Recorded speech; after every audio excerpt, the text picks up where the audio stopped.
أفلام الرعب ببساطة مبنية على فكرة الخوف من المجهول وأمل ضعيف في النجاة. الموضوع ده مش بيفكرك بحاجة مستقبلك المنيل ولا القسط اللي مستخبي لك جوه في الأوضة الضلمة. أنا آسف.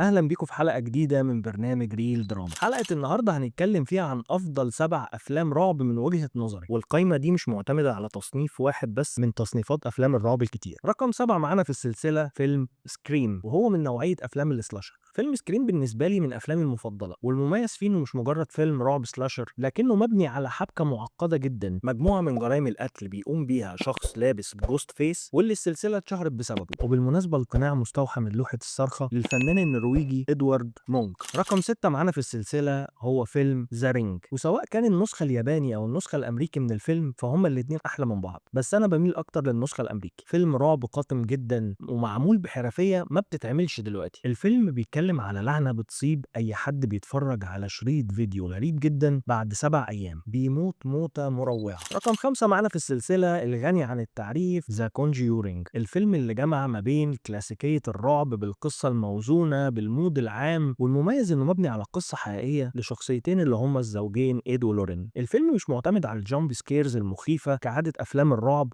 لكنه بيرسخ معاك لحظه بلحظه شيء مخيف جواك بيكبر مع كل مشهد بيعدي في الفيلم. رقم 4 معانا في السلسله وهو فيلم ذا اكسورسيست، وانا هنا بتكلم عن نسخه 73، وهو بالنسبه لي افضل فيلم اتكلم عن طرد الارواح الشريره. قصه مرعبه وكلاسيكيه جدا، وانا بعتبره من الافلام اللي غيرت كتير في صناعه افلام الرعب بشكل عام. ودلوقتي نيجي لقائمه شرف ل3 افلام رعب من افلامي المفضله برضو. رقم 1 معانا في القائمه دي تكساس شينسو، النسخه الاصليه من الفيلم. مذبحه على الضيق كده، هو برضو من نوعيه افلام السلاشر، والجزء الاول بالتحديد كان دموي بشكل مرعب. رقم 2 معانا في السلسله هو فيلم انسيديوس.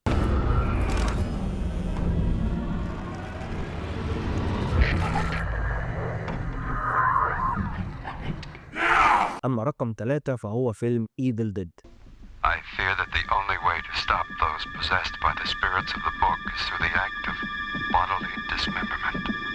عودة مرة تانية لقائمتنا، ورقم 3 فيلم A Quiet Place. أنا فاكر أول مرة اتفرجت على A Quiet Place كان عندي حالة ذهول. الفيلم ده عكس اللي الطبيعي في أي فيلم رعب بيعمله. في أي فيلم رعب عادي لحظات الصمت هي اللحظات الأكثر رعبا في الموضوع، أما فيلم A Quiet Place لحظات الصمت هي اللحظات الآمنة الوحيدة في الفيلم. همسة واحدة منك ممكن تقضي عليك فورا. أما رقم 2 معانا في القائمة فهو فيلم The Thing. أنا ممكن أقول على الفيلم ده إنه هو ببساطة من أغرب وأجمد الافلام اللي شفتها في حياتي. الفكره الفلسفيه اللي بيقدمها الفيلم مش طبيعيه. الفيلم يبان انه مقزز جدا ودموي جدا، لكن انا بشوف ان ده جزء من براعه تنفيذ الوحوش في وقت ما كانش فيه الفيجوال زي دلوقتي، فان النتيجه تطلع بالعظمه دي وبالجوده دي فدي حاجه مش سهله خالص. واخيرا رقم 1 معانا في قائمتنا وهو فيلم ذا شاينينج. فيلم ذا شاينينج مش مجرد فيلم بيتكلم عن فندق مسكون، ده عقل بيتفتت حته حته. الغريب بالنسبه لي ان ستيفن كينج ما حبش الفيلم، مع ان انا بشوف انه واحد من اجمل الافلام اللي عملها ستانلي كوبريك، حتى لو ما كانتش ببصمه افلامه اللي قبل كده. انا فاكر لما اتفرجت على الفيلم ده زمان وانا صغير جالي تروما من اي عيل صغير ماشي بعجله. مشاهد الكوريدور والبنتين اللي كانوا بيظهروا بيختفوا فجاه في راب كاتس كده مع مزيكا موتره، من المشاهد اللي محفوره جوه اي حد اتفرج على الفيلم ده.